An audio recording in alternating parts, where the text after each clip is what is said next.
आज हम पढ़ेंगे इलेक्ट्रिकल जो जेईएन का है उसमें रेजिस्टेंस के बारे में। सबसे पहले हम बात करें तो रेजिस्टेंस के अंदर जो है, रेजिस्टेंस के बारे में आप सभी जानते हो। रेजिस्टेंस क्या होती है हमारे पास, अगर किसी जो करंट है उसके फ्लो के अंदर कोई करंट फ्लो हो रही है तो इसके अंदर हम कोई विरोध उत्पन्न करते हैं, यानी कि कोई बाधा उत्पन्न करते हैं, तो उसे हम कहते हैं रेजिस्टेंस। रेजिस्टेंस क्या करता है, जो भी करंट फ्लो हो रहा है उसके मार्ग के अंदर क्या है, एक विरोध उत्पन्न कर देता है, जिसे हम रेजिस्टेंस कहते हैं। और रेजिस्टेंस जो होती है, यहां से अगर हम बात करें, एक तो रेजिस्टेंस देखने को आपको इस टाइप से मिलेगा। रेजिस्टेंस के ऊपर ये होते हैं band, first strip, second strip, fourth strip, इस प्रकार से 5 स्ट्रिप। रेजिस्टेंस जो है कई टाइप के आते हैं, जैसे 4 बैंड रेजिस्टेंस, 4 बैंड रेजिस्टेंस आ जाएगा, 5 बैंड रेजिस्टेंस आ जाएगा, इसी प्रकार से 6 बैंड रेजिस्टेंस आ जाएगा।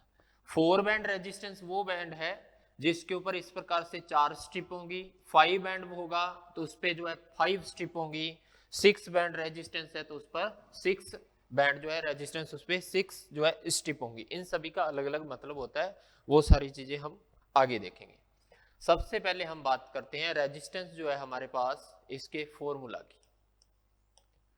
रेजिस्टेंस जो होता है इसका हम कॉमन फॉर्मूला जो है ओम्स लॉ के अनुसार जो पढ़ते हैं, R इक्वल्स टू वी आई, ये पढ़ते हैं हम, R बराबर वी आई। रेजिस्टेंस जो है ओम के नियम के अनुसार है ये। ओम क्या कहता है, अगर किसी कंडक्टर्स की जो फिजिकल क्वांटिटी है, जैसे टेम्परेचर, ये कोई भी चालक है, इसका हम टेम्परेचर, इसकी लेंथ, इसका जो एरिया है और इसका जो वॉल्यूम, कोई भी चालक हो कंडक्टर, उसके टेम्परेचर, लेंथ, एरिया, वॉल्यूम, इन सब को अगर हम कांस्टेंट कर दें तो उस समय इसके दोनों सिरों के बीच जो वोल्टेज के बीच डिफरेंस पैदा होती है तो वो होता है V बराबर आई आर। यानी कि इस समय जो हम पढ़ते हैं, जो वोल्टेज डिफरेंस होती है वो जो धारा होती है उसके जो है प्रोपोर्शनल रहता है, उसके जो है प्रोपोर्शनल रहेगा, यानी कि समानुपाती। ये बात हम ओम के नियम से पढ़ते हैं, ठीक है। समानुपाती जो है, इसका साइन हटाने के लिए हमें एक कांस्टेंट लेना पड़ता है, और वो जो कांस्टेंट होती है वो हमारे पास होता है आर बराबर वी आई। ये बात हम पढ़ते हैं। अब देखो, यहां से हम बात करें तो आर बराबर वी आई जो है हमारे पास, यहां से हम बात करें रेजिस्टेंस जो है इसकी यूनिट की, तो यूनिट हो जाती है हमारे पास ओम, और इसको जो है इस प्रकार से प्रेजेंट किया था, यूनिट होती ओम्स।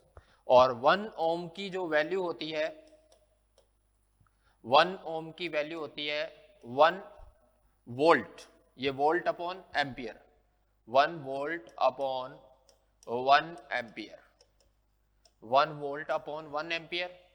यहां से एक चीज और ध्यान रखनी है जो इंपॉर्टेंट है हमारे लिए, यहां से जो है हमें एक चीज ध्यान रखनी है, एक होता है EMU, इलेक्ट्रोमैग्नेटिक यूनिट, जिसे हम कहते हैं इलेक्ट्रोमैग्नेटिक यूनिट। इलेक्ट्रोमैग्नेटिक यूनिट कहा जाता है इसे EMU, यानी कि विद्युत चुंबकीय मात्रक। विद्युत चुंबकीय मात्रक जो होता है, विद्युत चुंबकीय मात्रक जिसे हम कहते हैं, यहां से 1 ओम की जो डेफिनेशन है वो थोड़ी सी बदल जाती है। 1 ओम हो जाता है 10 की पावर 8, ये हो जाएगा EMF का जो अपने विभव है, जो वोल्ट है, वोल्ट का 10 की पावर 8 EMU अपॉन धारा का, करंट का 10 की पावर 1 EMU -1 EMU। तो जब ये ऊपर चला जाएगा तो हमारे पास हो गया, तो ये बन जाएगा रेजिस्टेंस का 10 की पावर 9 EMU। ये ध्यान रखना है। इसका मतलब हो गया 1 ओम की जो वैल्यू है हमारे पास,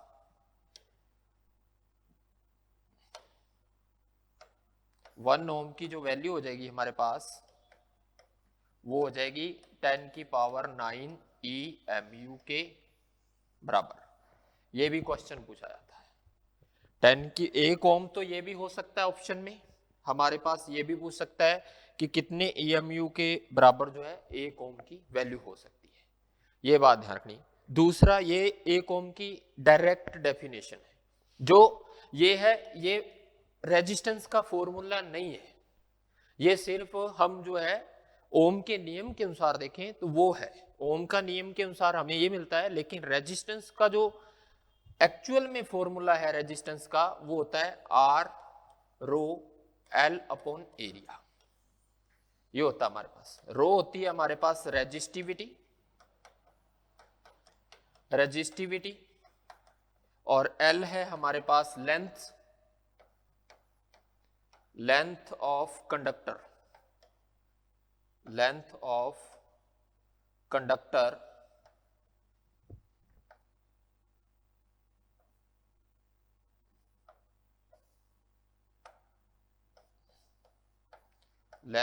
कंडक्टर, और एरिया जो है हमारे पास ये हो जाएगा, ये ध्यान रखना है, उसका जो है ये हो जाएगा हमारे पास एरिया। ये ध्यान रखना, यहां से ये एक्चुअल में रेजिस्टेंस की फॉर्मूला है, ये बात ध्यान रखनी है आपको। रेजिस्टेंस का जो सही फॉर्मूला है हमारे पास वो ये है। क्वेश्चन में पूछा जाएगा, इस प्रकार से देगा, निम्नलिखित में से सही रेजिस्टेंस का फॉर्मूला क्या है, तो अगर ये आपने कर दिया तो भी गलत हो जाएगा, सही ये रेजिस्टेंस है। अब यहां से एक चीज और देखो, अगर रेजिस्टेंस की ये हमारे पास फॉर्मूला है, रेजिस्टेंस जो है हमने देखा रो L अपॉन एरिया, ये हमने देखा, लेकिन अगर हम यहां पे रो की वैल्यू देखें, बहुत सारी जगह हम पढ़ते हैं रो की जो वैल्यू होती है,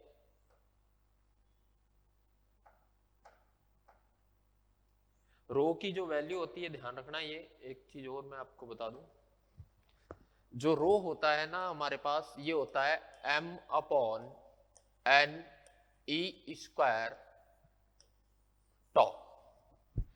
ज्यादातर रो की वैल्यू हम देखते हैं RA अपॉन L,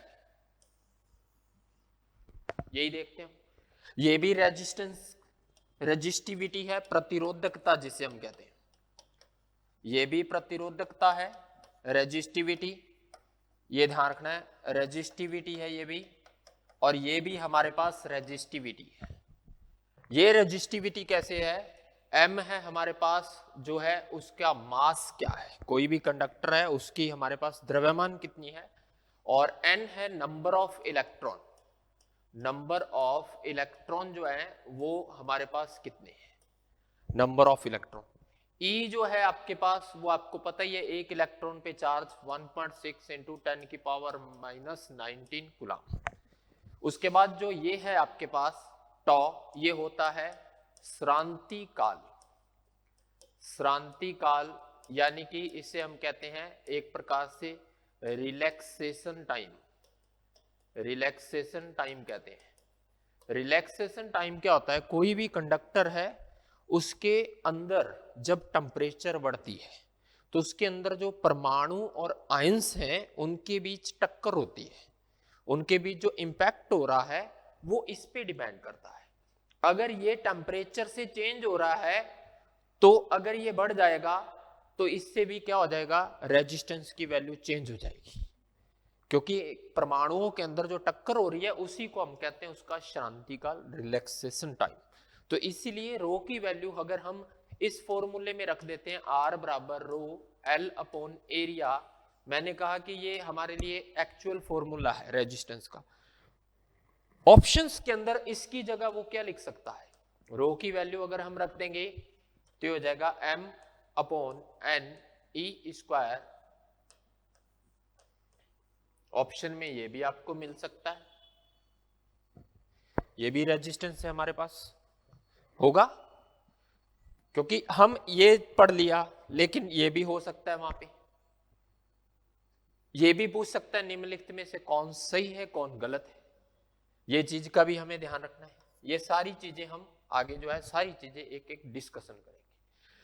अब हमने देखा रेजिस्टेंस जो है, हमने देखा कि 1 ओम की वैल्यू इसके बराबर होगी, क्लियर, 1 ओम, एक तो हमारा इसके बराबर हो गया, दूसरा इसके बराबर हो गया, इसके अलावा 1 ओम की वैल्यू क्या हो सकती है? इंटरनेशनल लेवल पर ओम की डेफिनेशन क्या है? इंटरनेशनल लेवल पर ओम की डेफिनेशन क्या है हमारे पास? देखिए इंटरनेशनल, अगर आपसे पूछा जाए इंटरनेशनल रेजिस्टेंस, इंटरनेशनल ओम,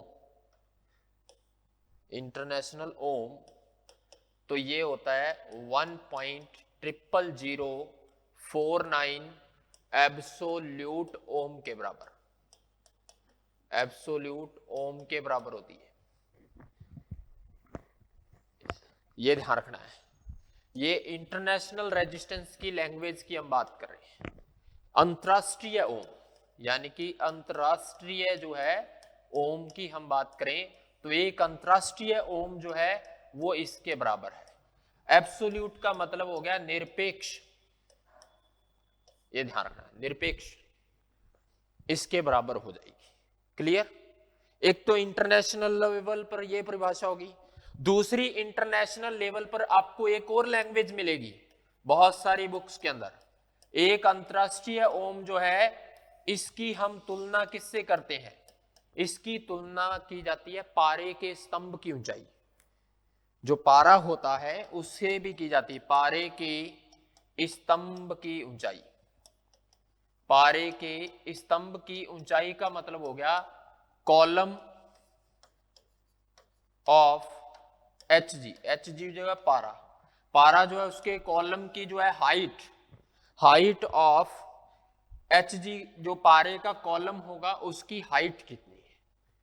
कैसे, ये किस प्रकार से लिया जाता है? ये क्या कहता है कि अगर हम किसी परखनली में पारे को लें, ये परखनली है, इस परखनली का जो है एरिया जो है वो हमारे पास हो 1.5 mm², और इसकी जो लंबाई है वो हो 106 सेंटीमीटर, 106 सेंटीमीटर लंबाई हो, और इसके अंदर हमने क्या रखा है? पारा, इसके अंदर जो है Hg ढाला हुआ है, और ये जो मरकरी है ये 0 डिग्री सेंटीग्रेड पर, 0 डिग्री सेंटीग्रेड पर, और इसका जो मास है वो होता है 14.4521 ग्राम, ये ध्यान रखना।